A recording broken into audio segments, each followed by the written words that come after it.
Today in this video we are going to discuss area of triangle. Now we have two different questions here. In first type of questions, vertices are given. You can see here, find the area of triangle bounded by sides having vertices -1 0, 1 3 and 3 2. In this condition we have three vertices. It means equations are not given in this question, but to find the area of triangle we need functions.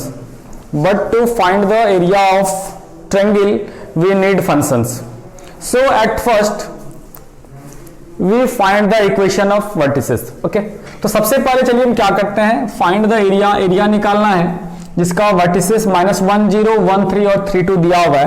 तो सबसे पहले हम इन तीनों vertices से लेकर के एक figure draw करने का कोशिश करते हैं. देखिए -1 0, थोड़ी देर के लिए समझ लीजिए, ये आपका एक्स एक्सिस वाई एक्सिस वाला कंडीशन है. -1 0 कहाँ होना चाहिए, एक्स पर -1 यहां पर, ये आपका होना चाहिए. 1 3 कहाँ थी, एक्स पर 1 यहां होना चाहिए आपका, और x पर 3, ये 1 था तो 3 यहां पर और ये यहां पर होना चाहिए.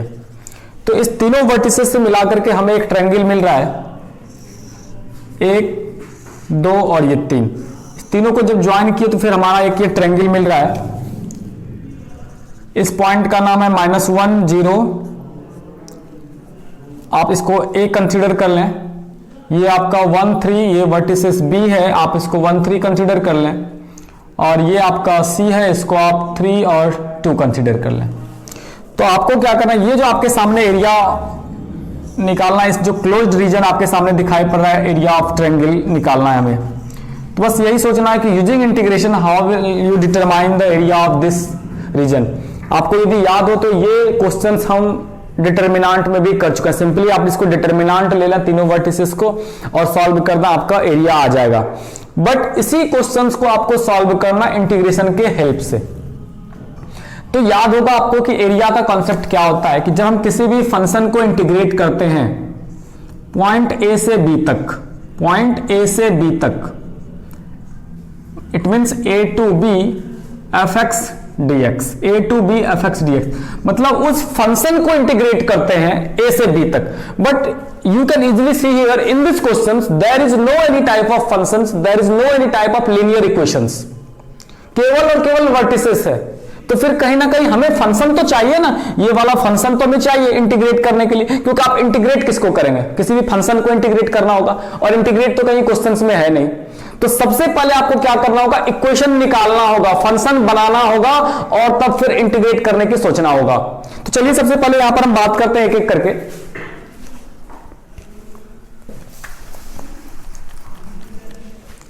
याद होगा हम क्लास 11th में कोऑर्डिनेट ज्योमेट्री पढ़े हैं, और वहां पर हमारा एक टॉपिक है इक्वेशन ऑफ स्ट्रेट लाइन. बिल्कुल सभी सोचेंगे इसके बारे में, इक्वेशन ऑफ स्ट्रेट लाइन. उसमें एक टॉपिक है 2 पॉइंट फॉर्म. उसमें एक 2 पॉइंट फॉर्म, जितने भी बच्चे हैं 12th के 11th में ये टॉपिक जरूर पढ़े होंगे. Equation of straight line 2 point form, मतलब you have to find equation of straight line which passes through 2 points A और B.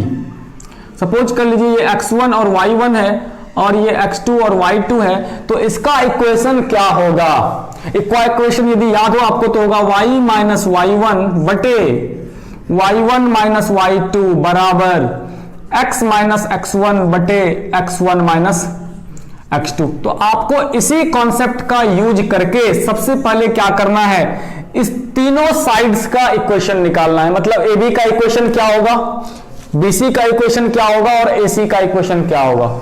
तो सबसे पहला काम जो है आपको इक्वेशन निकालना, इट मीन जिसको आप बोल सकते हैं कि फंक्शन निकालना है कि AB का इक्वेशन क्या होगा, क्योंकि A और B जो है 2 वर्टिसेस है. उसी तरह BC का क्या होगा और AC का क्या होगा. इस कॉन्सेप्ट का यूज करना है आपको 2 पॉइंट फॉर्म का. और उसके बाद जब तीनों फंक्शन निकल जाए, तीनों साइड्स का इक्वेशन निकल जाए, तब सोचिए कि इंटीग्रेट कैसे करेंगे. तो वो फिर बात की बातें वहां पर डिस्कस करेंगे. लेकिन सबसे पहले क्या करता है, AB और BC और AC का तीनों का हम इक्वेशन निकालते हैं. ठीक है, चलिए.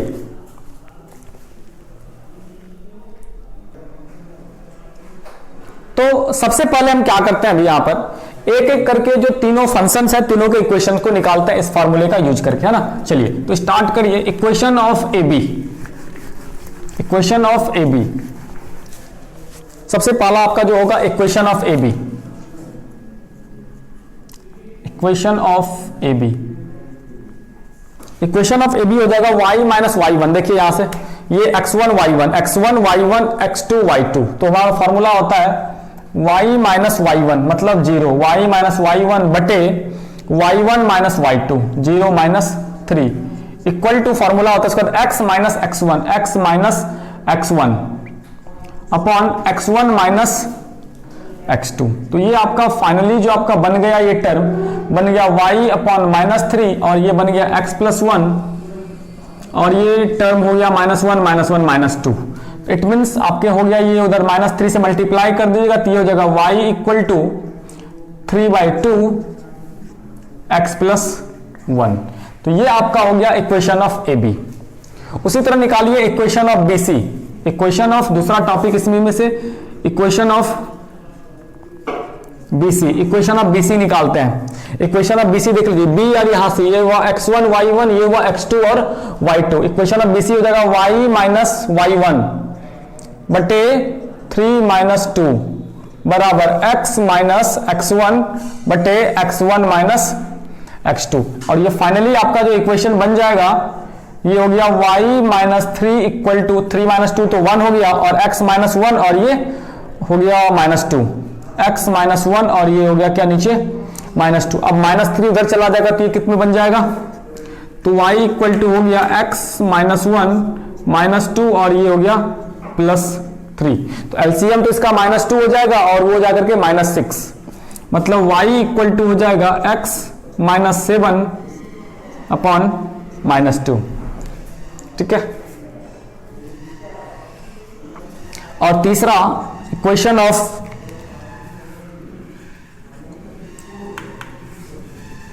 AC, इक्वेशन ऑफ AC निकालते हैं। AC देखिए उसी तरह यहां पर A और C है तो मतलब x1 y1 ये हो गया क्या x2 और y2, x1 y1 ये हो गया x2 और y2।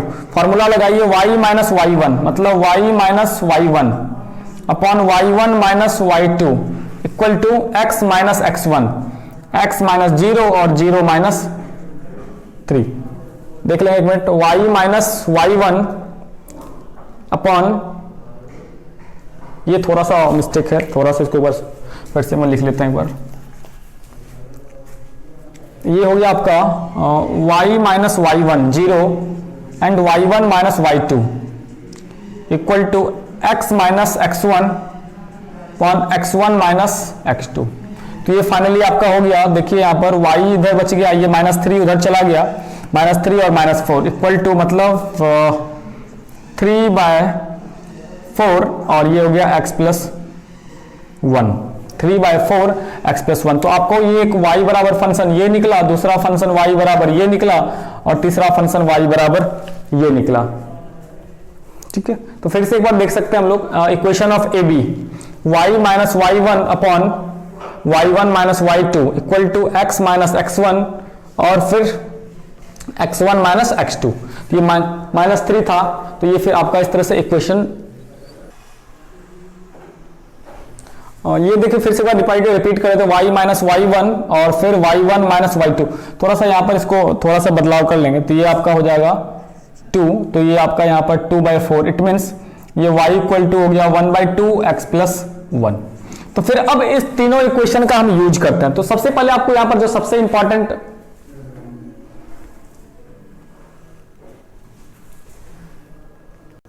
अब जो सबसे इंपॉर्टेंट बात है, सबसे इंपॉर्टेंट बात कि इंटीग्रेशन करना कैसे है, सबसे ज्यादा इंपॉर्टेंट यही बात है। तो सबसे इंपॉर्टेंट यहां सोचने के लिए आप देखिए एक बात सोच लीजिए यहां से कि जब हम a से b को इंटीग्रेट करें, बस सोचना है आपको मन में क्या कि किसी फंक्शन ए बी को इंटीग्रेट कर रहे हैं आप इस तरीके से, जरा देख लें, मन में इमेजिन करेंगे, ये बात बस सोचने वाली बात है। जब भी किसी फंक्शन को हम यहां से यहां तक, इस पॉइंट का नाम 1 हो जाएगा और जरा सा सोचिए कि इस पॉइंट का नाम क्या हो जाएगा आपका, इस पॉइंट का नाम 3 हो जाएगा। ठीक है, इस तरह से ये आपका टॉपिक बन रहा है। यहां पर इस पॉइंट का नाम 1 होगा, इस पॉइंट का नाम आपका कितना हो जाएगा, 3 हो जाएगा।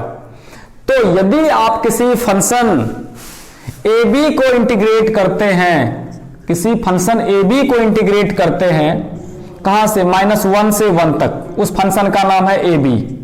तो सोचिए क्या होगा, मतलब यदि हम इस फंक्शन को इंटीग्रेट करते हैं यहां से यहां तक, तो ये पूरा एरिया कवर होगा, मतलब ये वाला पूरा एरिया, ये देख लीजिए, ये पूरा एरिया कवर होगा यहां से यहां तक, जो हमने कलर्ड रीजन है ये पूरा एरिया कवर होगा। ठीक है,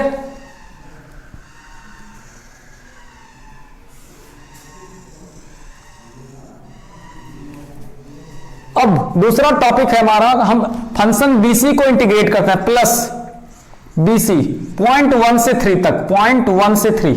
ध्यान देंगे हमने पहला टॉपिक क्या किया, -1 से 1 तक इंटीग्रेट किया है ए बी को। दूसरा फंक्शन है हमने बीसी और इंटीग्रेट किया हमने 1 से 3 तक। लेकिन हमें तो निकालना है केवल और केवल एरिया ऑफ ट्रायंगल, और एरिया ऑफ ट्रायंगल क्या है आपका, ये जो टॉपिक आपका दिखाई पड़ रहा है ये आपका एरिया ऑफ ट्रायंगल है, ये आपका it is area of triangle. तो सोचिए क्या करना होगा आपको, क्योंकि एरिया ऑफ ट्रायंगल तो बस आपका इतना ही है, ये जो आपको दिखाई पड़ रहा है, लेकिन आपने क्या किया, यहां से यहां तक पूरा ले लिया, यहां से यहां तक पूरा ले लिया। इट मींस आपको करना क्या होगा, माइनस, कि अब जब आप यहां से यहां तक इस फंक्शन ए और सी को इंटीग्रेट करेंगे, ए सी फंक्शन को, ये जो दिखाई पड़ रहा है ये ए सी, तो फिर ये पोर्शन क्या होगा, घट जाएगा वहां से। तो फिर आपको -1 to 3 उस फंक्शन का नाम क्या हो जाएगा, AC। बस यही आपको सोचना है। फिर से एक बार इमेजिन करिए इन सारी बातों को, कि जब आप किसी फंक्शन ए बी को इंटीग्रेट करेंगे, जब आप किसी फंक्शन ए बी को इंटीग्रेट करेंगे, तो फिर यहां से लेकर के यहां तक ये पूरा एरिया मिलेगा, यहां से यहां तक ये पूरा एरिया। उसी तरह जब आप BC को इंटीग्रेट करेंगे तो फिर ये एरिया पूरा मिलेगा यहां से यहां तक। लेकिन आपको you want only the area of triangle, you want only the area of triangle, आपको केवल और केवल इस एरिया का ट्रायंगल चाहिए, इस ट्रायंगल का एरिया चाहिए। तो कहीं ना कहीं ये पोर्शन हमको काट करके वहां से तो हटाना होगा। तो हमने किया क्या, AC को घटा दिया वहां से, मतलब फंक्शन AC को -1 से 3 तक इस फंक्शन को क्या किया, हमने हटा दिया, मतलब इंटीग्रेट कर दिया। बस यही आपका एरिया हो गया। अब आप कर सकते हैं क्या, ए बी का इक्वेशन देखिए आपने निकाल के रखा है, y बराबर कितना हो जाएगा, -1 to 1, y का वैल्यू आपने निकाला है 3/2 x + 1, ये हो गया आपका dx प्लस। दूसरा देखिए, दूसरा क्या है आपका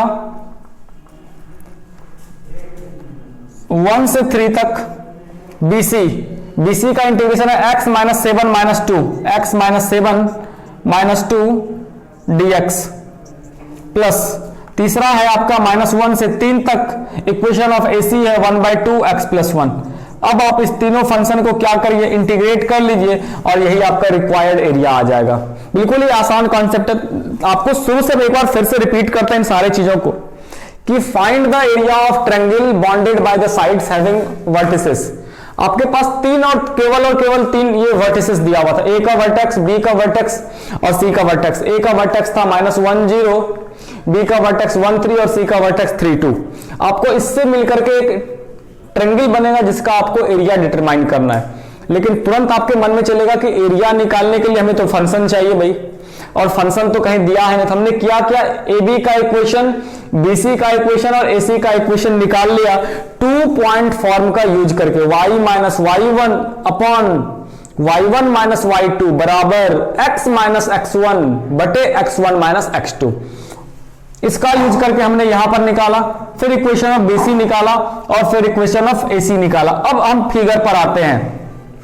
हमको क्या निकालना है, एरिया ऑफ ट्रायंगल निकालना है। हमको क्या निकालना है, केवल और केवल एरिया ऑफ ट्रायंगल। ये जो आपको ट्रायंगल दिखाई पड़ रहा है, आपको इसी ट्रायंगल का एरिया निकालना है। तो हमने किया क्या, हमने इसके लिए क्या किया, सबसे पहले ए बी को इंटीग्रेट किया -1 से 1। तो जब भी इंटीग्रेट करेंगे तो ये पूरा रीजन कवर होगा। फिर हमने क्या किया, BC को इंटीग्रेट किया, तो फिर ये पूरा रीजन कवर होगा। लेकिन हमको तो केवल ये जो ग्रीन वाला कलर है उसका एरिया चाहिए। हमने किया क्या, ये जो AC दिखाई पड़ रहा है आपको, यहां से यहां तक हमने किया क्या, इस पोर्शन को सब्ट्रैक्ट कर दिया। तो फिर ये आपका क्या हो जाएगा, एरिया हो जाएगा। मतलब AB -1 to 1, BC 1 से 3, और फिर माइनस हमने कर दिया किसको, AC को, यहां से यहां तक -1 से 3। इक्वेशन लिख करके इंटीग्रेट कर दीजिए, that will be your answer, that will be your area of the bonded triangle. Okay,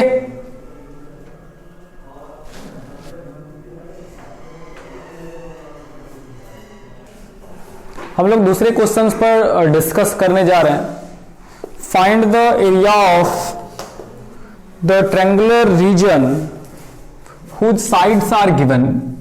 आपको याद है अभी हम पिछला क्वेश्चन डिस्कस कर रहे थे, थोड़ा सा डिफरेंस है दोनों में। क्या डिफरेंस है? In previous questions vertices are given but in this questions equations are given. मतलब उल्टा कि पिछले क्वेश्चन में आपको इक्वेशन निकालना पड़ा, लेकिन इस क्वेश्चन में आपको क्या पॉइंट निकालना पड़ेगा।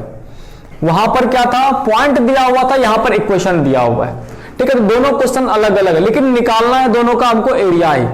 तो सबसे पहला आपको कि आपके पास 3 साइड्स है और तीनों का इक्वेशन दिया हुआ है। y equal to 2x+1, y equal to 3x+1 and x equal to 4। तो आप सबसे पहले तो आप फिगर खींच नहीं सकते। यदि फिगर खींच भी दे रहे हैं तो फिर आपको पता नहीं चलेगा कि फिगर में कहां क्या होना है और कैसे परपेंडिकुलर होगा, कौन कहां पर साइड्स होगा, कौन ऊपर होगा, कौन नीचे होगा, किसका क्या इक्वेशन होगा। ये आप तभी कर पाएंगे जब आपको तीनों का वर्टिसेस पता हो, क्योंकि फिगर हम वर्टिसेस को देखकर ही खींच सकते हैं। तो इसके लिए आपको करना क्या है, तीनों इक्वेशंस को हम मान लेते हैं सॉल्यूशंस के रूप में। हमने क्या किया, y equal to 2x+1, we consider this one as equation 1, y equal to 3x+1, suppose it equation number 2, and third one x equal to 4. We have 3 different equations. Now we solve 1 and 2, once again 1 and 3, and third one 2 and 3, one by one. सबसे पहले आपको क्या करना है, solve करना है 1 and 2. Solve equation 1 and 2. Solve equation 1 and 2। Equation 1 और equation 2 को क्या करते हैं, सॉल्व करते हैं। Solve equation 1 and 2। ठीक है, इक्वेशन 1 और 2 को क्या करना है, हमको सॉल्व करना है। देखिए तो क्या दिया हुआ है, y बराबर 2x+1, y बराबर 2x+1 इक्वेशन नंबर 1 है। दूसरा है y बराबर 3x+1 इक्वेशन नंबर 2 है। अब देखिए क्या करते हैं, दोनों को घटाते हैं, सब्ट्रैक्ट। तो फिर ये माइनस और ये माइनस, तो ये भी कैंसिल, ये भी कैंसिल। तो बचा क्या, 2 - x, और ये क्या हो गया 0। मतलब आप समझ लीजिए x इक्वल टू 0। अब यदि x का वैल्यू 0 तो फिर y का वैल्यू कितना, y का वैल्यू 1। तो ये पॉइंट जो आपका आ गया वो हो गया 0, 1। ठीक है, ये पॉइंट जो आ गया इसका नाम क्या हो गया, 0, 1। थोड़ी देर के इसको a कंसीडर कर लीजिए। अब क्या करते हैं, solve equation 1 and 3। Solve equation 1 and 3। इस बार हम क्या करते हैं, 1 और 3 को सॉल्व करते हैं। Solve equation 1 and 3। 1 का इक्वेशन है y equal to 2x+1, y equal to 2x+1, और ये लास्ट वाला इक्वेशन है वो है x इक्वल टू 4। ये इक्वेशन 1 हो गया, ये इक्वेशन 2 हो गया, सॉरी ये 1 हो गया और ये आपका 3 है। तो सॉल्व करिए दोनों को। तो x इक्वल टू जब 4 है तो फिर y इक्वल टू कितना हो गया, y इक्वल टू 9 हो गया। तो ये पॉइंट मान लीजिए b, और ये हो गया 4 और 9। ठीक है, ये आपका क्या क्या हो गया, b, ये आपका हो गया a। अब आपको क्या सॉल्व करना है, 2 एंड 3 इधर कर लेते हैं। सॉल्व 2 एंड 3 को सॉल्व करिए। तो ये हो गया 4 × 3 12 + 1 13। तो x का वैल्यू 4, y का वैल्यू कितना हो गया 13। मतलब 4 और 13 आप इसको कंसीडर कर लीजिए c। इस तरह से आपके पास 3 वर्टिसेस आ गया, तीनों वर्टेक्स आ गया, तीनों वर्टेक्स आ गया। अब हम क्या करते हैं, तीनों के फिगर को ड्रॉ करने का कोशिश करते हैं, क्योंकि अब तो पता चले कि फिगर कहां पर बनेगा और कैसे बनेगा। सबसे पहले देखिए 0, 1, x पर 0, y पर 1, x पर 0, y पर 1 यहां पर बनेगा। यहां पर x पर 4, y पर 9, x पर 4, यहां आप सपोज कर लिया y पर 9, थोड़ी देर के लिए सपोज कर लेते हैं, यहां पर हो गया ये आपका 4 और 9 पॉइंट, आप इसको b मान लीजिए, आप इसको a मान लिए हैं, और this is one is 0 and 1, and third one 4 and 13। ध्यान देंगे 4 और 13, इसका मतलब 4 इसी सीध में होगा और 13 इसके ऊपर जाएगा। आप इसको इक्वेशन को मिटा देते हैं, इसका कोई जरूरत है नहीं।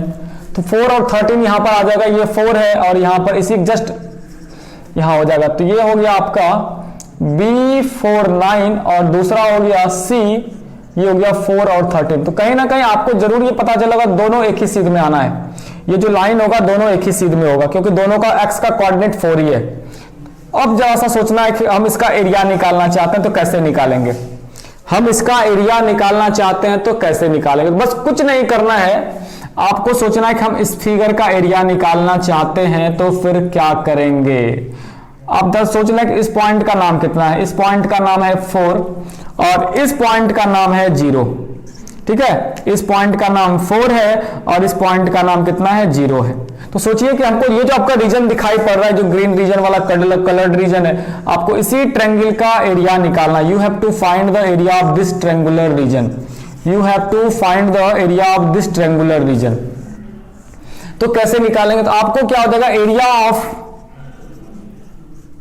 Triangle ABC, area of triangle ABC क्या होगा कि सिंपल सा बात है, हम A से C तक इंटीग्रेट करेंगे फंक्शन को। सोचिए क्या होगा, हम 0 to 4 इंटीग्रेट करेंगे AC को। तो जब आप AC को इंटीग्रेट करेंगे तो क्या होगा कि वहां से लेकर के यहां तक का एरिया, ये पूरा एरिया देगा जब हम AC को इंटीग्रेट करेंगे। ठीक है, जब हम AC को इंटीग्रेट करेंगे तो यहां से लेकर के यहां तक एरिया देगा पूरा। लेकिन हमको तो चाहिए क्या, केवल और केवल इस ट्रायंगल का। आपको करना क्या होगा कि A से B तक उसमें से सब्ट्रैक्ट कर देना होगा। ठीक है, क्योंकि हमको तो ये चाहिए नहीं, हमको केवल और केवल ये वाला रीजन जो दिखाई पड़ रहा है ग्रीन वाला शेडेड, उसका एरिया चाहिए। हम क्या करेंगे, माइनस कहां से कहां है, 0 to 4, कौन सा पार्ट, A से B। बस सिंपल सा यही आपका सॉल्यूशन आ जाएगा। आप इसका इक्वेशन हमने निकाल के रखा हुआ है, AC और AB। अब आपको पता करना है कि ये AC का इक्वेशन क्या है और AB का इक्वेशन क्या है। तो सोचिए कि किस दो को सॉल्व करके ये मिला है और किस दो को सॉल्व करके ये मिला है, तो यहां पर आप इसका वैल्यू रख सकते हैं। चलिए एक बार देखते हैं इसका वैल्यू किस तरह से वहां रखाएगा। तो यहां पर हम क्या करते हैं कि y बराबर जो हमारा इक्वेशन था वहां पर हम इक्वेशन लगा देते हैं। तो देखिए AC का इक्वेशन, ये आपका AC है, AC का equation y equal to 3x + 1। आप ये सोच सकते हैं कि इक्वेशन हमने कैसे लिखा। अब देखिए A पॉइंट किसको किसको सॉल्व करके निकाले हैं, तो 1 और 2 को। ये 1 था और ये 2 था। उसी तरह देखिए 1 और 3 को सॉल्व किया तो कितना आया है, 4 और 9। 1 और 3 कहां पर है, ये 1 है और ये 3 है। बिल्कुल देखिए यहाँ 4 और 9 आया। और 2 और 3 को सॉल्व किया, ये 2 था और ये 3 है, 4 13 आया है। अब देखिए यहाँ पर AC का इक्वेशन कितना है, तो y इक्वल टू 3x + 1। तो y इक्वल टू 3x + 1 लिख दीजिएगा यहाँ पर। ये हो गया 3x + 1 और इंटीग्रेट कर दीजिएगा 0 to 4 माइनस AB का इक्वेशन कितना है, AB का equation y equal to 2x + 1। तो ये माइनस 2x + 1 हो जाएगा 0 to 4 और फिर इंटीग्रेट कर दीजिएगा। फिर अब यहां पर से इंटीग्रेट करिएगा दोनों को तो फिर आपका आंसर आ जाएगा। तो बात आपको यह समझना है कि पूरे एरिया में बहुत इंपॉर्टेंट चीज, आपको दो चीज चाहिए एरिया निकालने के लिए। First one points and second one equation. यदि इक्वेशन नहीं दिया हुआ है तो फिर इक्वेशन निकालिए, फंक्शन निकालिए, जैसा कि पिछले क्वेश्चंस में किया। और इस क्वेश्चंस में क्या क्या, बहुत सारे क्वेश्चन हमने पैराबोला में किया था, सर्किल वाले में किया था, पॉइंट ही मिसिंग था तो हमने दोनों को सॉल्व किया। मतलब कि जब भी हम दो इक्वेशन को सॉल्व करते हैं तो फिर x और y का जो मान आता है that is the point of intersection of both the curves. तो मतलब जब देखिए जब इस दोनों इक्वेशन को सॉल्व करते हैं तो जो x और y का वैल्यू आता है it is the point of intersection. It means 0 1 is the point of intersection of equation 1 and 2 and the similar way 2 and 3। तो यही चीज आपको समझना चाहिए वो कोई भी इक्वेशन रहे मैथमेटिक्स में, कि जब भी आप दोनों को सॉल्व करेंगे तो फिर जो x और y का मान है तो वही दोनों इक्वेशन का कटने वाला बिंदु होगा, वहीं पर दोनों इक्वेशन एक दूसरे को क्रॉस करेगा। तो यही आपको समझना है। तो हमको पॉइंट भी चाहिए और फंक्शन भी चाहिए, बाद बाकी इंटीग्रेशन का यूज करके आप एरिया निकाल सकते हैं। ओके, एक छोटा सा क्वेश्चन है, find the area of y equal to cos x। Find the area of y equal to cos x bounded by x equal to 0 and x equal to pi. बिल्कुल छोटा सा क्वेश्चन है, but difference क्या है यहाँ पर कि हम थ्योरेटिकल जब पार्ट डिस्कस कर रहे थे तो वहां पर हमने किया था the portion of curve lying below x axis taken as negative and if the portion lying above x axis it is taken as positive. मतलब वो क्षेत्र जो x एक्सिस के ऊपर लिया जाता है वो पॉजिटिव होता है और वो क्षेत्र जो x एक्सिस के नीचे लिया जाता है वो नेगेटिव होता है। ठीक है, तो ये आपको थोड़ा सा बात समझना है कि ये एरिया पॉजिटिव होगा और ये एरिया क्या होगा आपका नेगेटिव होगा। ठीक है, ये डिफरेंस है यहां पर। अब चलिए बात करते हैं हम आगे कि find the area of cos x। तो सबसे पहले cos x का ग्राफ ड्रॉ करना है हमें। At first we have to draw the graph of y बराबर cos x। सबसे पहले y बराबर cos x का ग्राफ खींचिए। देखिए y बराबर cos का ग्राफ यदि आपको याद हो तो फिर y बराबर cos x का ग्राफ यहां से होता है, ये और इस तरीके से। ये हो गया y बराबर cos x का ग्राफ, ठीक है। अब इसमें पॉइंट लगाते हैं सबसे पहले हम लोग। तो पॉइंट इसको बोलते हैं -π/2। इस पॉइंट का नाम होता है -π/2। इस पॉइंट का नाम 0, इस पॉइंट का नाम π/2, ठीक है। इस पॉइंट का नाम होता है 3, इस पॉइंट का नाम π, और इस पॉइंट का नाम 3π/2, और इस पॉइंट का नाम हो जाता है 2π। ये हो गया 5π/2। तो थोड़ा सा पहले सवाल देखिए, कहां से कहां तक? x इक्वल टू 0 से 2π तक, मतलब 0 से 360। इट मीन्स आपको शुरू करना है यहां से, ठीक है। आपको शुरू करना है यहां से, ये वाला पोर्शन से स्टार्ट करना है आपको, ठीक है। और आपको कवर करना है कहां तक? 2π तक। ये पोर्शन आपको इतना दूर कवर करना है। आपको ये पोर्शन क्या करना है? कवर करना है यहां से यहां तक। 0 से स्टार्ट करना है और फिर आपको कवर करना है यहां से यहां तक। चलिए, तो हम जानते हैं कि यदि कोई टॉपिक है या फिर कोई पार्ट है एक्स एक्सिस के ऊपर है तो फिर हम उसको क्या लेते हैं? पॉजिटिव लेते हैं। तो ये पोर्शन आपको पॉजिटिव होगा, ये पोर्शन आपका नेगेटिव होगा, और ये पोर्शन आपका क्या हो जाएगा? पॉजिटिव हो जाएगा, क्योंकि आपको एरिया यहां तक निकालना है। फिर यहां तक, इसके लिए हमने क्या किया? इसको पॉजिटिव ले लिया हुआ है, इसको हमने पॉजिटिव एरिया के रूप में मेजर किया है। अब एरिया निकालते हैं। क्या आपको निकालना है? Area of mod cos x।